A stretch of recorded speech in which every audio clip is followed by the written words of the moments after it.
we will see some further extension of the Lyapunov theorem in different contexts.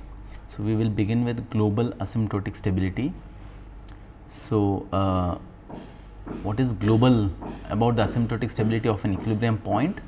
If an equilibrium point is asymptotically stable, then we know that inside a small neighborhood, inside some neighborhood, it is in fact the only equilibrium point. We cannot make such a statement for stable equilibrium points, but for asymptotically stable equilibrium points, we know that there is a neighborhood such that all trajectories beginning within that neighborhood, all of these converge to that equilibrium point. Hence, that equilibrium point is the only equilibrium point inside a neighborhood. Hence, this is also locally asymptotically stable. But we are curious if this equilibrium point is a globally asymptotically stable equilibrium point. In other words, no matter where the initial condition is, all these trajectories starting from arbitrary initial conditions, all of them, do they converge to the same equilibrium point asymptotically? This would make it a globally asymptotically stable equilibrium point. Can Lyapunov's theorem tell us something about this? So, for this purpose, we need to see what is the region of attraction. So, suppose this is an equilibrium point and trajectories are coming to this inside some neighborhood. We would like to make this neighborhood larger and larger in the context of equilibrium, in the context of asymptotically stable equilibrium point.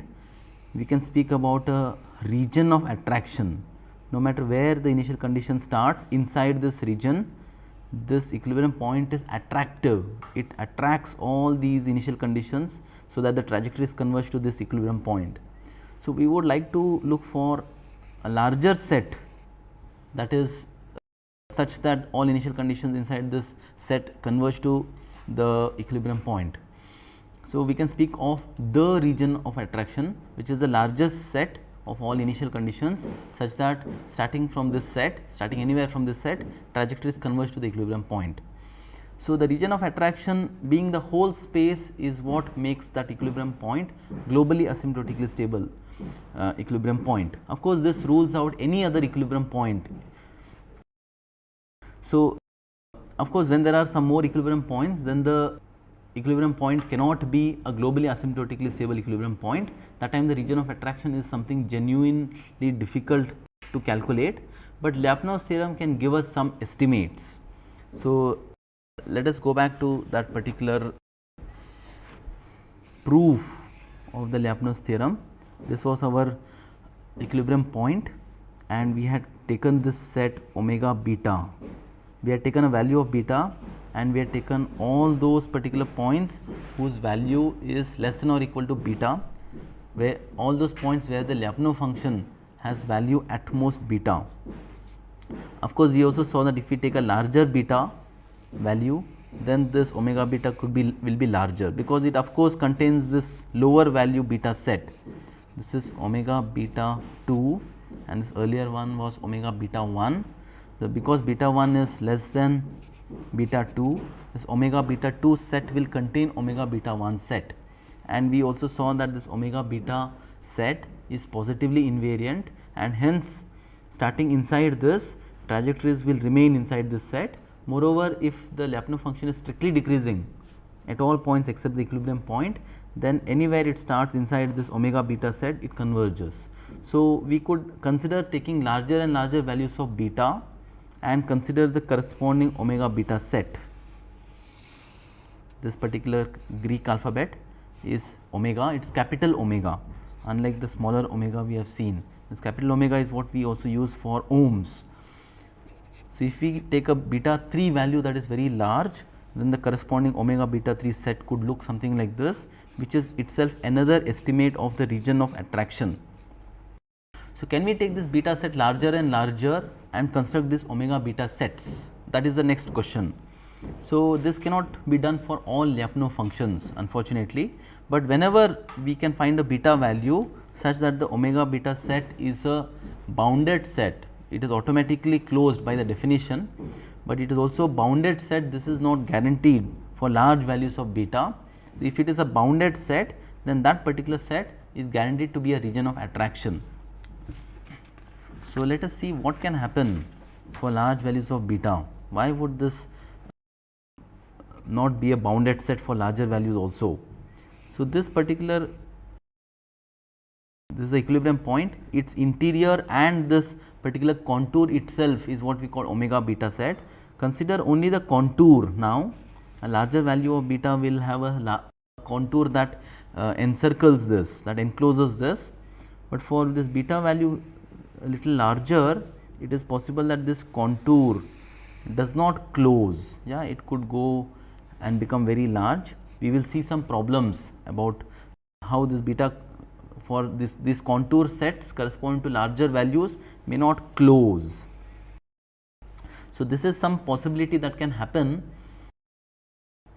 because of which our region of attraction estimate cannot be obtained from the omega beta set. So this was suppose for beta equal to 1, this one was for beta equal to 4, while for beta equal to 8, for beta equal to 8, suppose it turns out that this particular contour does not close in this direction nor in this direction. So if it is not a closed contour, then that omega beta set would not be a compact set, and we will not be able to use our result that this compact set is positively invariant, hence the solution exists for all future time.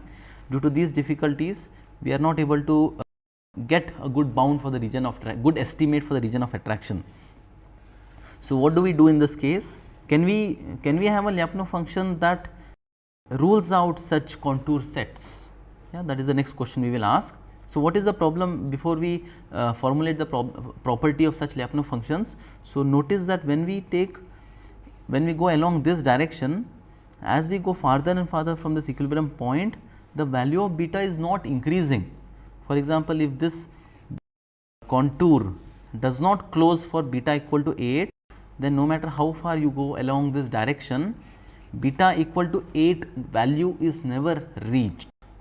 Similarly, in this direction, beta equal to 8 value is not reached when we go arbitrarily far along this direction here. However, when we go along this direction, along this particular radial direction, the beta value does increase. It could become arbitrarily large, it appears along this direction, but not in this direction. This is what motivates us to define a property called radially unbounded. So as I said, level sets of the Lyapunov function give us some estimates of the region of attraction. This could be possibly conservative in the sense that the region of attraction might be larger, but this level set gives us only a conservative estimate, gives us a smaller estimate. This is possible. So the next question is, can we ensure that the Lyapunov function has some property such that these closed sets, these contour sets will automatically close, will be bounded? So this is what we will call radially unbounded. So we will call a Lyapunov function V radially unbounded if along any radial direction V becomes unbounded. In other words, whenever the norm of x becomes very large, which means that we are going very far from the origin. If we are going far from the origin, then we are going very far from any other finite point also. Whenever we are going very far, then it implies that the Lyapunov function value also becomes arbitrarily large. Yeah. So this is what we, with this property that the norm becoming large implies that the Lyapunov function also becomes large, is called radially unbounded. So it is unbounded along every radial direction. This is precisely the problem we had seen in the previous contour set, because of which contours were not closing. However, if we ensure that this Lyapunov function is radially unbounded, then it is ruled out that some contour will not close, will not be a closed curve. So not closed contours for any level set are all ruled out by ensuring that this Lyapunov function is radially unbounded. So what is the Lyapunov's theorem on global asymptotic stability? This is also again a sufficient condition. Let x equal to 0 be an equilibrium point for this differential equation x dot is equal to f of x, and let v be a function Rn to R which is continuously differentiable. Continuously differentiable functions are also called C1. Why? Because they are differentiable once and the derivative is continuous. So suppose there exists a function v that is continuously differentiable, such that V of 0 is equal to 0 and V of x is greater than 0 for all non-zero x. Of course, this is like we saw before. V dot of x is strictly less than 0 for all non-equilibrium, for all points other than 0. And this important third property, that the Lyapunov function V is also radially unbounded. Then the point x equal to 0 is globally asymptotically stable. It is asymptotically stable was already implied by the first two of these three conditions. By including the radially unbounded condition, it is also globally asymptotically stable. So, it is not just asymptotically stable, but in fact globally asymptotically stable. Okay, let us now come to the case of linear systems. Why? Because this is one situation where the asymptotically stable equilibrium point is in fact globally asymptotically stable. Also, this is a situation where the condition is Lyapunov's theorem is not just sufficient but also necessary. So, a matrix A, a square matrix A is called Hurwitz if all its eigenvalues have their real part negative. So, if all the real parts, if all the eigenvalues are in the open left half complex plane, then that matrix A is called Hurwitz. So, x dot is equal to A of x. Ax has the origin as an equilibrium point certainly. This origin is an asymptotically stable equilibrium point if and only if the matrix A is Hurwitz. This is a standard result for linear systems. For linear systems, what happens to the Lyapunov's theorem? We will very soon state a theorem that says that this Lyapunov's theorem is necessary and sufficient. So, what is the result? Consider the system x dot is equal to Ax, where A is a n by n matrix. Then the matrix A is Hurwitz if and only if there exists a function V from Rn to R which is continuously differentiable such that V is 0 at the equilibrium point and it is positive everywhere else, and its rate of change is strictly decreasing. Its rate of change is strictly negative. In other words, the Lyapunov function is strictly decreasing along every trajectory. So, please note that we have if and only if here, which means that the equilibrium point is asymptotically stable if and only if such a Lyapunov function exists.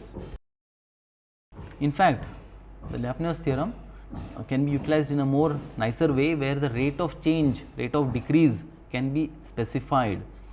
So, for linear systems, take V of x equal to x transpose p x for some symmetric matrix P. So, a symmetric matrix P is called positive definite if x transpose p x is greater than 0 for all non-zero vectors x. So, V of x is a positive definite function if and only if the matrix P is a positive definite matrix. So, what is the rate of change? Rate of change also turns for linear systems where the Lyapunov function V of x is a quadratic function coming from a symmetric matrix. It turns out that the rate of change is also again coming from such a symmetric, from another symmetric matrix x transpose q x. This we will verify very quickly. So, it turns out that for linear systems, for every prescribed rate of decrease, for every prescribed rate V dot of strict decrease of energy, there in fact exists an energy function V that decreases at this prescribed rate. This is possible. Such a Lyapunov function V exists that decreases at a prescribed rate if and only if the linear system is asymptotically stable. So, this is something about solvability of a so called Lyapunov equation. So, consider the system x dot is equal to A of x for a square matrix n by n, then A is Hurwitz if and only if for every symmetric matrix Q is less than 0. So, what was less than 0? We will quickly review the definition of less than 0. Less than 0 is just the negative of greater than 0. So, Q being negative definite just means that minus Q is positive definite. So, A is Hurwitz if and only if for every Q that is negative definite, that exists a matrix P such that P is symmetric and positive definite. So, please note that we have used the word positive definite only for symmetric matrices. This is the main convention. If and only if there exists a P such that P is greater than 0 and A transpose P plus PA is equal to Q. So, equation 1 says that the Lyapunov function is positive, which is required for a Lyapunov function, and the second condition says that the rate of change of the Lyapunov function is equal to x transpose q s x, which is guaranteed to be negative for all non-zero x, because q was a negative definite matrix. So, this is something we will quickly verify. So, consider the system x dot is equal to a of x, in which the Lyapunov function is defined as x transpose a x, sorry x, it was defined as x transpose p x, where p was positive definite. We had already assumed that p was symmetric, which means p is equal to p transpose. So, what is the meaning of p is equal to p transpose in the context of this function? Because this is a scalar, this is just a real number, x transpose p x, transpose of this is same as the number itself. What happens when we take transpose of such a product?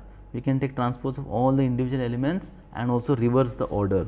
So, first we will write this vector x and put a transpose, then we will write this matrix here and put a transpose, and finally we will write this particular vector x here, transpose, again transpose. So, that leaves only x. So, because p was symmetric, even if p were not symmetric, it appears like, as far as the effect on x transpose p x is concerned, whether you take p or p transpose, it is the same. Hence, we could as well assume without loss of generality that p was symmetric. Otherwise, we could have considered its so called symmetric part. Yeah. So, this is our Lyapunov function. We have already assumed p to be symmetric in this case. Let us see what happens when you differentiate the Lyapunov function with respect to time. Here we get by the rule, when we have a function depending on x, on a product of such functions, we will differentiate this. This is nothing but d by dt of x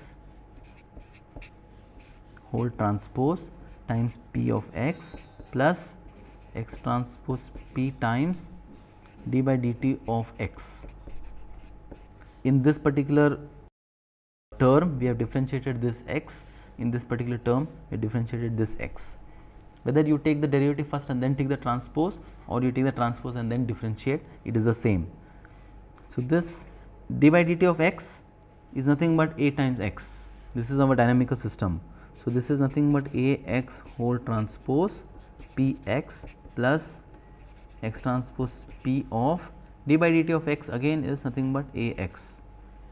So, we see that this can be simplified as x transpose something in the middle and x. We can pull out this x.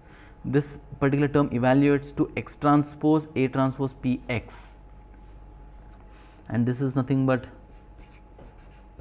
and the x here has gone here and this x transpose has come here, and as I said, this is nothing but a transpose p.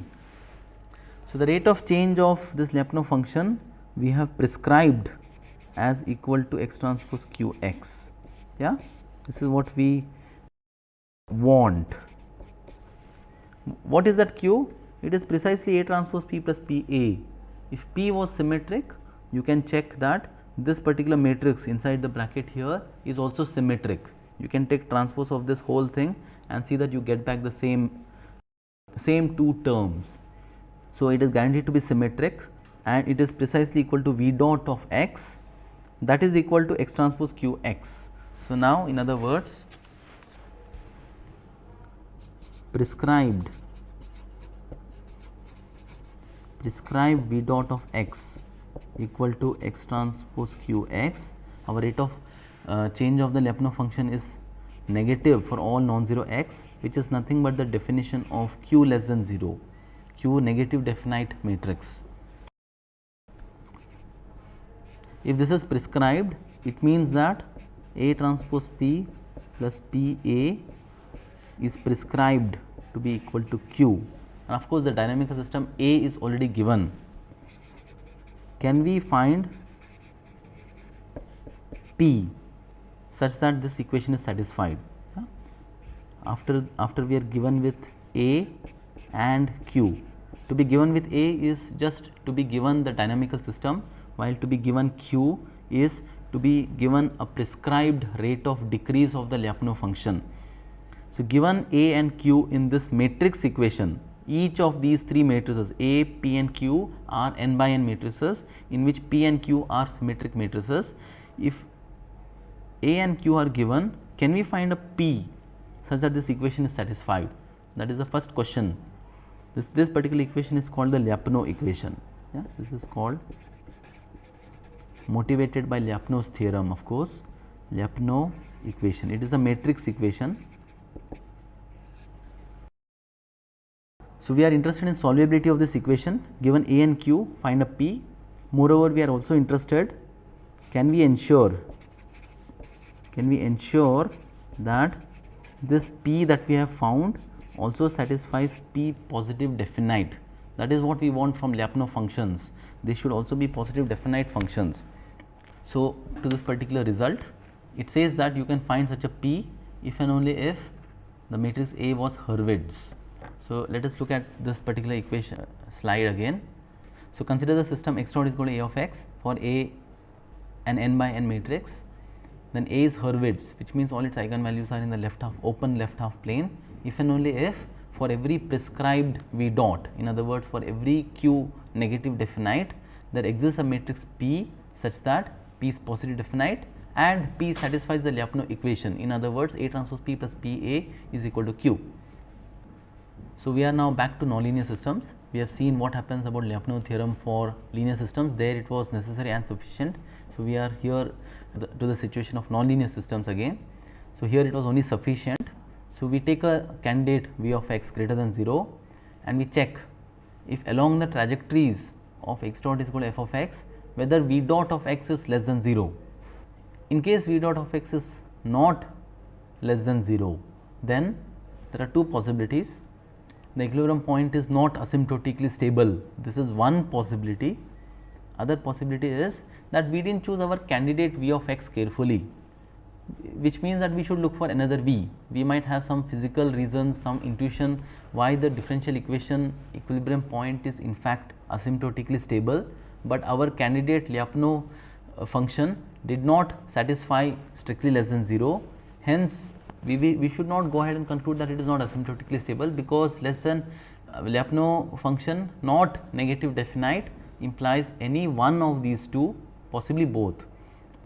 Whether it can be possibly both or not is a good exercise to think about.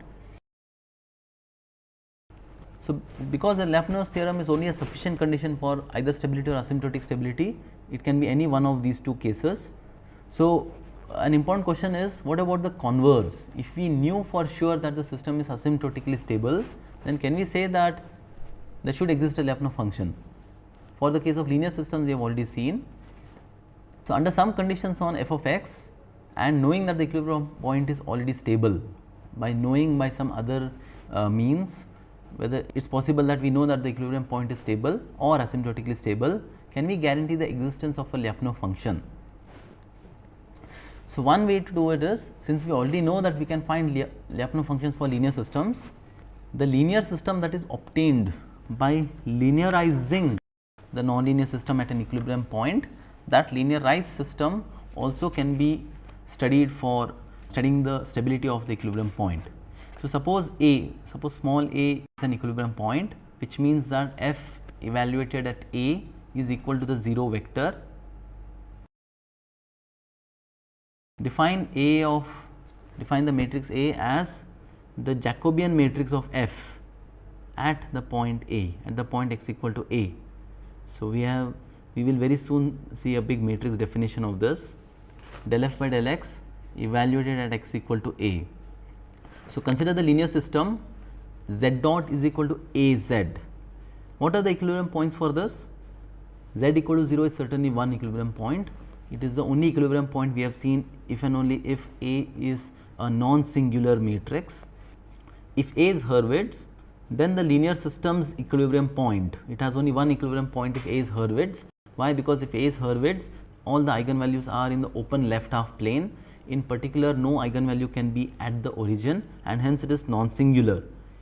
Then the linear system has only one equilibrium point, z equal to 0, and we have already seen that this equilibrium point is asymptotically stable if and only if A is Hurwitz. Then we can use the conclusion from A, we can use the Lyapunov function from A for the nonlinear system also. So let us see this in little more detail. So F was a map from Rn to Rn. A is a so called Jacobian matrix of F evaluated at A. So what is the Jacobian matrix? The first row is to differentiate the first component of F, first with respect to x1, then x2, etc. Second row of the matrix A is the derivative of F2 with respect to x1, x2, etc. Similarly, we construct the last row of the matrix A as the derivative of Fn, because F was a map from Rn to Rn.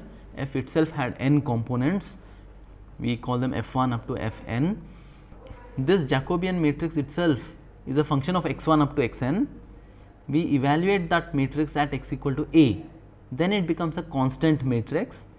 For this constant matrix, we consider its eigenvalues and check whether they are Hurwitz, whether this matrix A is Hurwitz or not. So Z of the linear system, I am sorry about this mistake here. So we need here Z dot is equal to A of Z, Z dot is equal to AZ. So Z of the linear system is like deviations from A. So Z equal to x minus A. So A is Hurwitz implies that the point x equal to A is an asymptotically stable equilibrium point for the nonlinear system x dot is equal to f of x. What about the Lyapunov function for the nonlinear system? Lyapunov function for the linear system already exists, we know, because for linear system the Lyapunov theorem is necessary and sufficient. So for the nonlinear system also we will consider using this Lyapunov function. So the Lyapunov function for the linear system whose existence was guaranteed is also a Lyapunov function for the non-linear system. This is a great part about non-linear systems. When we linearize, if the linearized system is asymptotically stable, then the non-linear system also is asymptotically stable, and we can in fact use the Lyapunov function from the linear system as Lyapunov function for the non-linear system also. Thus the linearized system asymptotically stable implies that the non-linear system also is asymptotically stable at that equilibrium point. At another equilibrium point we might consider again linearizing, whose eigenvalues may or may not be in the left half plane. As far as this equilibrium point is concerned, which when we linearize we get a matrix A, that is Hurwitz, that equilibrium point is what we will call is so called exponentially stable. So this is some good type of asymptotically stable equilibrium point which is automatically satisfied for linear systems. Whenever the linear system is asymptotically stable, then that equilibrium point is also exponentially stable. We will see this in little more detail later. So as I said, this Lyapunov theorem is only a sufficient condition. If one particular candidate fails to be less than or equal to 0 or strictly less than 0, then we might consider another Lyapunov candidate. But after some time, when various candidates don't work, we could consider trying to prove instability using one or more of these candidates. So here we have a sufficient theorem for instability. So what should that function V satisfy so that we conclude instability? After we have failed to conclude stability for some time, we could consider instability proving, since none of our candidates worked. So this is again a sufficient condition. So let x equal to 0 be an equilibrium point for the differential equation x dot is equal to f of x, and let V be a map from Rn to R. Suppose it is continuously differentiable and V of 0 is equal to 0. Suppose V x naught is greater than 0 for some point x naught that is having arbitrarily small length. Yeah. So no matter what length somebody, no matter how small a positive length somebody specifies, suppose we can find a x naught point whose length is smaller than that particular specification, such that V of x naught is greater than 0 at that point x naught. Construct the set of all u's such that, construct a set U which is a set of all points inside a ball BR where that function V is positive for some small enough r, for some small enough radius r greater than 0. Suppose it turns out that this function V of x is increasing inside this set U, then this x equal to 0 is an unstable equilibrium point. So if we can show that inside some set U that comes arbitrarily close to the equilibrium point 0, if this Lyapunov function and also the rate of change of the Lyapunov function are both positive, then this particular equilibrium point which we initially aimed for proving stable is now unstable. Yeah? So, this is a sufficient condition to show that a equilibrium point is unstable. So, the fact that V is positive and V dot is positive, there is nothing very important about positive, both could be negative also, because then we could have taken minus V instead of plus V. So, if for some point sufficiently close to an equilibrium point, a function V and V dot have the same sign and are both non-zero, then that particular equilibrium point is unstable. This is the same theorem reworded in plain words. Okay, so now that completes Lyapunov theorem and its various extensions. There is one important extension called the Lassalle's invariance principle that we will now see. Before we go to this particular principle, we will see an example. So, consider the system x dot is equal to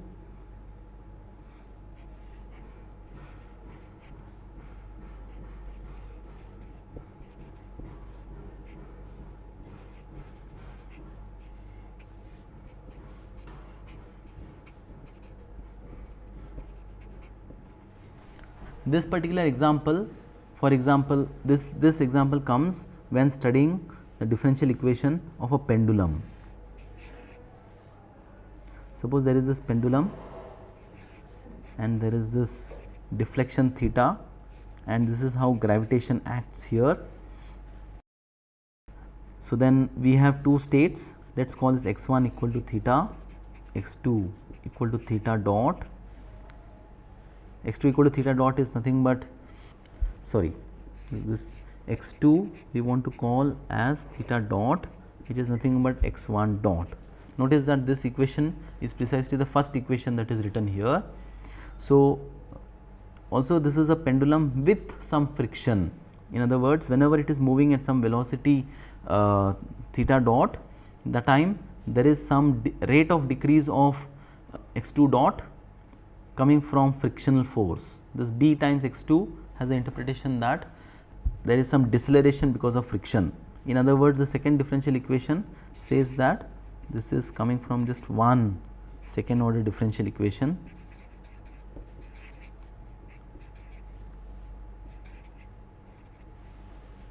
So, this particular differential equation is what we are going to study now in the context of Lyapunov's theorem and also the next principle that we will see. So, from physical principles we can consider a Lyapunov function as, this is nothing but our potential energy plus the kinetic energy. Yeah? Assume for now then the kinetic energy is just taken as theta dot square. Whether this is a good Lyapunov function or not, we will decide soon. Of course, I have written theta and theta dot here. We will write this back in terms of x1 and x2. 1 minus cos of x1 plus x2 square. So, let us see what happens to v dot of x. V dot of x is rate of change of this with respect to time. So, this is nothing but d by dt of minus cos of x1 plus d by dt of x2 square. So, derivative of cos of something is minus sine of that. So, this becomes plus sine x1, but x1 itself is a function of time and we were differentiating with respect to time. This times x1 dot plus 2 times x2 times x2 dot, and this is the rate derivative of this term. So, now we will use x1 dot and x2 dot from our dynamical system equations and put that here. Sine of x1, x1 dot is nothing but x2 plus 2 times x2 times x2 dot was equal to minus sine of x1 minus bx2. This was x2 dot. So, when we evaluate this, it seems like sine x1 x times x2 is also here, but with a factor 2, and it is not cancelling well. So, we are not able to conclude. So, this whole thing is equal to minus x2 sine x1 minus 2b x2 square. Of course, the frictional element b is such that b is greater than 0. So, this term is helping us to show that it is less than or equal to 0. Unfortunately, this one, is this guaranteed to be always less than 0? Can we say that x2 times sine x1 is always positive? Can we say that x2 times sine of x1 is always greater than 0?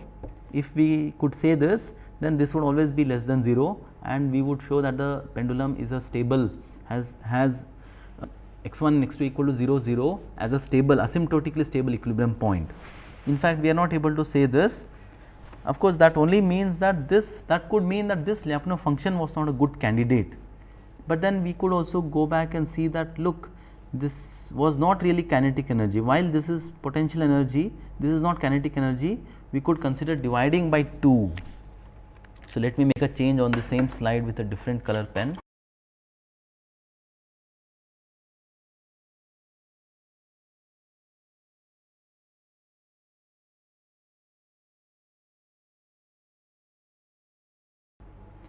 So, here we have this divided by 2, we have this again divided by 2, this cancels off this 2, this cancels off this 2 also, because of which we perfectly have a cancellation here now, because of which this 2 is gone, but that is not a problem.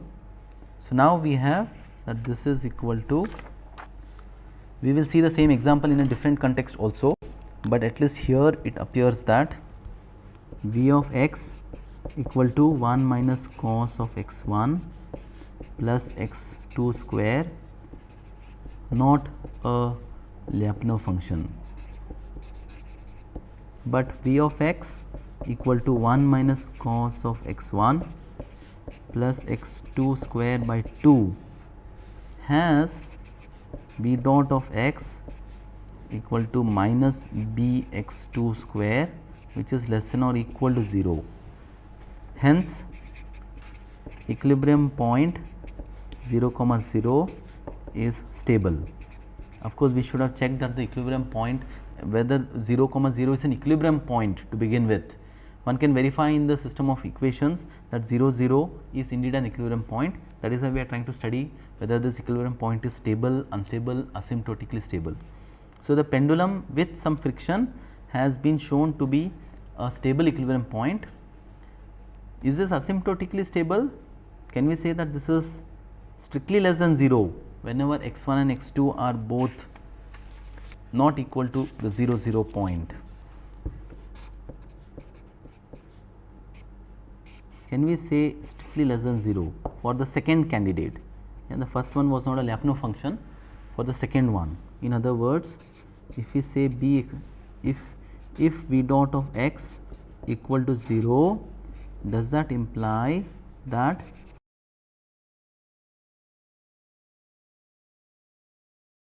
when would we say that this Lyapunov function is, rate of change of the Lyapunov function is negative definite? If the only point where it was equal to 0, where the rate of change was equal to 0, happened at 0, 0. So, if bx2 square minus of that is equal to 0, this is a question mark here, sorry. It only implies that x2 is equal to 0. We cannot say anything about x1. Yeah. So, x1 can be arbitrary. In other words, when the pendulum is not moving, when the pendulum is stationary, at all those places the Lyapunov function rate of change is equal to 0. The Lyapunov function is not strictly decreasing at those points, but that does not imply that the x1 component itself is also 0, only the x2 component is 0. So, there are various points where the rate of change of the Lyapunov function becomes equal to 0. It is not necessarily only the equilibrium point, and hence this Lyapunov candidate does not help us to prove asymptotic stability. However, do we think that the equilibrium point is asymptotically stable? we could consider linearizing it at the equilibrium point and checking.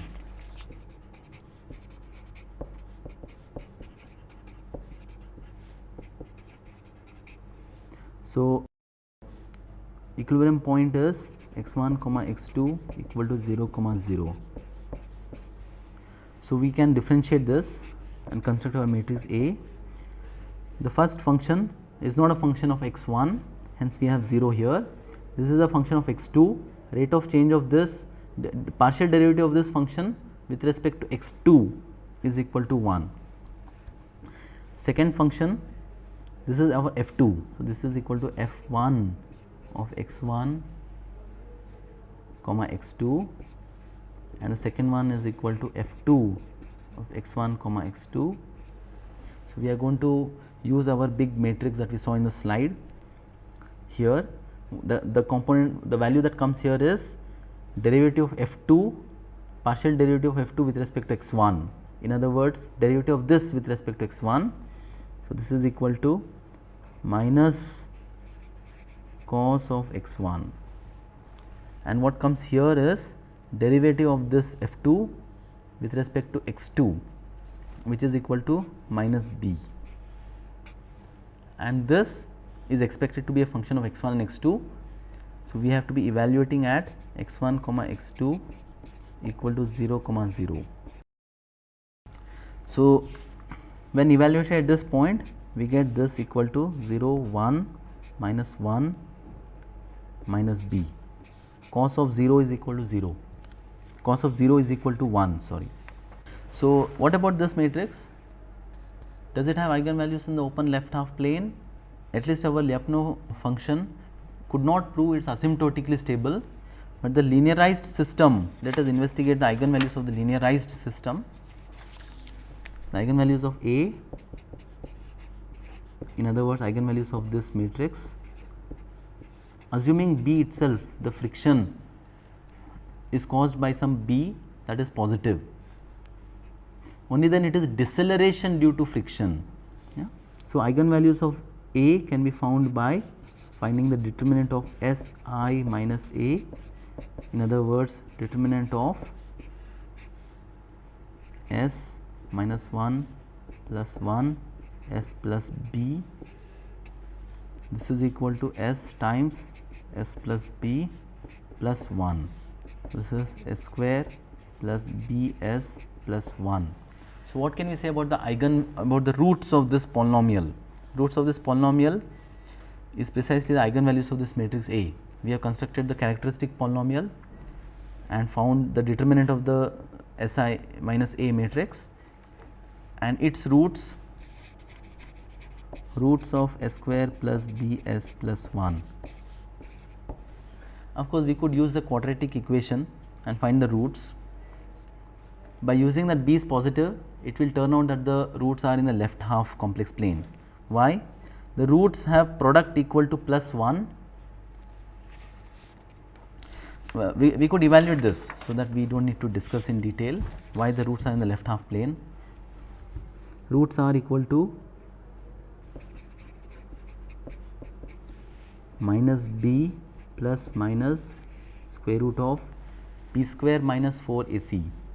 So, that is precisely b square minus a and c are both equal to 1 divided by 2.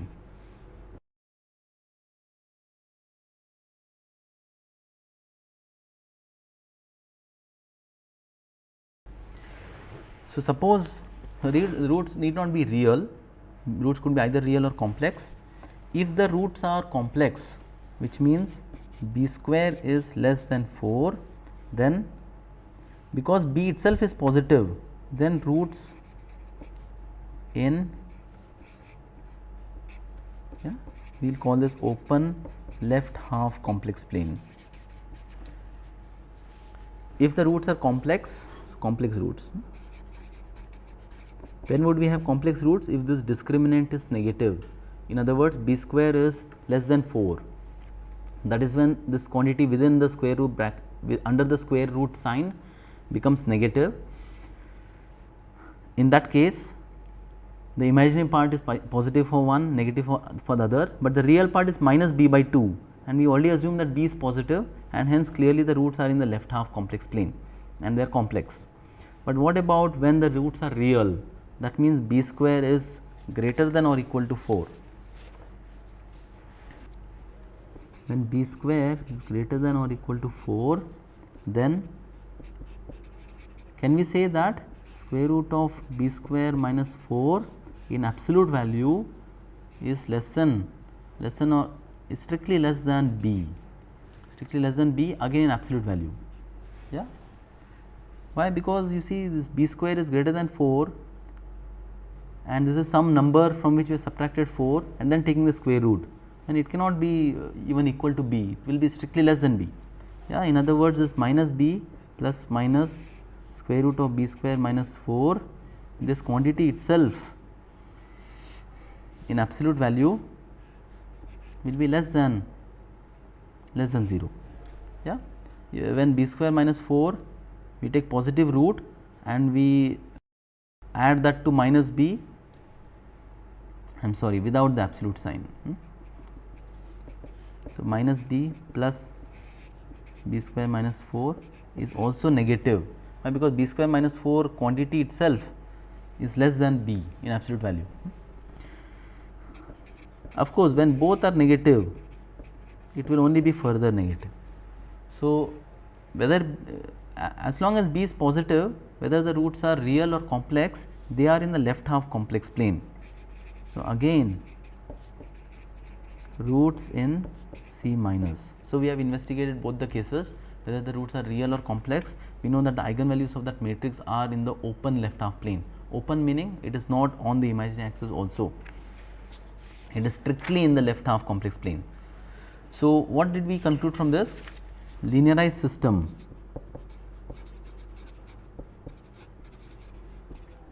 the linearized system for this differential equation has origin which is asymptotically stable.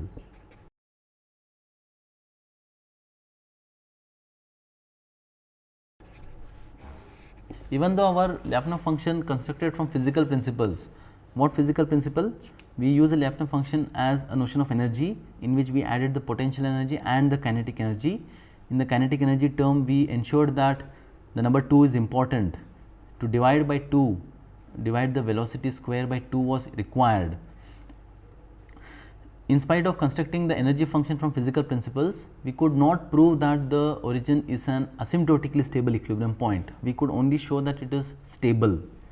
But the linearized system has eigenvalues that are in the open left half complex plane, because of which the origin for the linearized system is asymptotically stable.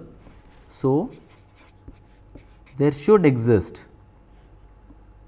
a Lyapunov function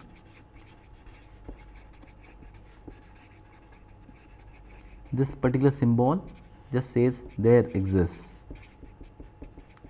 As soon as the linear system is asymptotically stable, that matrix A was Hurwitz, hence we already saw that there should exist a Lyapunov function, because for linear systems the Lyapunov theorem is not just sufficient but also necessary. So if we know that the origin is an asymptotically stable equilibrium point, then there is a guarantee that there is a Lyapunov function, and this Lyapunov function we can in fact construct as x transpose px. So x transpose px also is a Lyapunov function for the nonlinear system.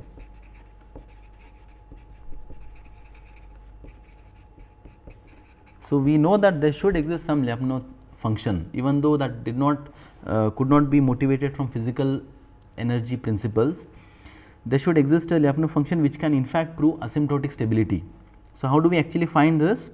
This is something that we can do as an exercise, because we know that for linear systems we can prescribe the rate of decrease and still be able to find the energy function that has precisely that decrease.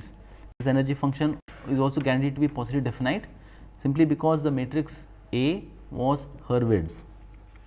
So we will see an example of such a prescribed rate of decrease and solve the Lyapunov equation in an exercise. So the next thing to do is we could consider using that same Lyapunov function which could prove only stability but not asymptotic stability. To arrive at the conclusion of asymptotic stability by using a so called Lassalle's invariance principle. So, Lassalle's invariance principle helps us, for example, in this situation where the Lyapunov theorem could only prove stability but not asymptotic stability. It can prove at elsewhere places also, we will see now. So, for example, there could be a situation where we want convergence to not an equilibrium point but to a set. Yeah? So, what are equilibrium sets? What if the trajectories are converging not to a point but to a set? We could speak about stability, instability for sets also. So far we spoke only for equilibrium points, but we could also consider speaking for sets. So, in this context there is a Lassalle's invariance principle. So, let omega be a compact set that is positively invariant. Positively invariant means it is positively invariant with respect to the dynamics of the function f. We are considering the system x naught is equal to f of x here, and in that context we have constructed a set omega that is a compact set. Suppose we could find a function v from this domain D to R, and suppose this function v is C1. C1 we already saw means it means continuously differentiable, and this function v satisfies the property that its rate of decrease, its rate of change is less than or equal to 0. So, it is strictly decreasing is not what we are assuming, non increasing on omega. Now, consider the set E of all those points in this set omega where v dot of x is in fact equal to 0. Inside this set E, we will now look for an invariant set. We will now look for the largest invariant set in E. Suppose we construct this set M, which is the largest invariant set sitting inside E, then Lassalle's invariance principle says that every solution that starts in omega approaches M as t tends to infinity. As time tends to infinity, it approaches this set M. So, C1, as I said, is set of is a function that is continuously differentiable. So, 1 stands for at least once. So, what does it mean for a solution to approach a set M? This is something we have not seen yet. So, every solution starting in omega approaches set M as t tends to infinity. What is the meaning of this statement? So, we will see this quickly before we end today's lecture. So, for every initial condition x0 in omega, x of t tends to M, approaches M as t tends to infinity is nothing but x of t tends to M as t tends to infinity. So, this x of t tends to M means converging to a set. So, for that purpose we are yet to define what is the meaning of converging to a set M. So, distance of a point P, we can speak of the distance of a point P not just from another point but from a set. So, it is the shortest distance of P, shortest with respect to various points Q you can take in that set M. So, consider the set M and distance, this is nothing but distance. Distance of the point P from the set M is the infimum. For infimum you can think of minimum for the time being. There is the infimum of this norm. You take different points Q and find the distance of P, distance between P and Q, and you look at the minimum such value as you vary this point Q across the set M. So, the point Q in M which is closest to P we take, and we take the distance between P and Q, and this distance we will call as the distance of P from the set M. So, to converge to a set M means the distance of x of t, of the vector x of t at any time t, distance of that vector from the set M. This distance is some real number now, it is a positive number, it goes to 0 as t tends to infinity. So, you can check that if this point P is sitting inside the set M, this distance is 0. Why? Because it is at distance 0 from itself, which is already inside the set. So, it is with respect to this notion of distance of a point P from a set M and this distance going to 0, this is the notion of approaching a trajectory approaching a set M. Using this we look back at Lassalle's invariance principle. Suppose these conditions are satisfied, that you could find a compact set that is positively invariant with respect to the dynamics of f. If you can find a function v that is continuously differentiable and non-increasing, its rate of change is less than or equal to 0 on this set omega. Inside this set omega, you construct the set of all points E that are such that V dot is equal to 0. Inside this E, you construct the largest invariant set M. Lassalle's invariance principle says that every solution starting in omega approaches M as t tends to infinity. So, we will see that this invariance principle allows us to use that same Lyapunov function motivated by physical principles to conclude in fact asymptotic stability. This we will see in the following lecture. Thank you.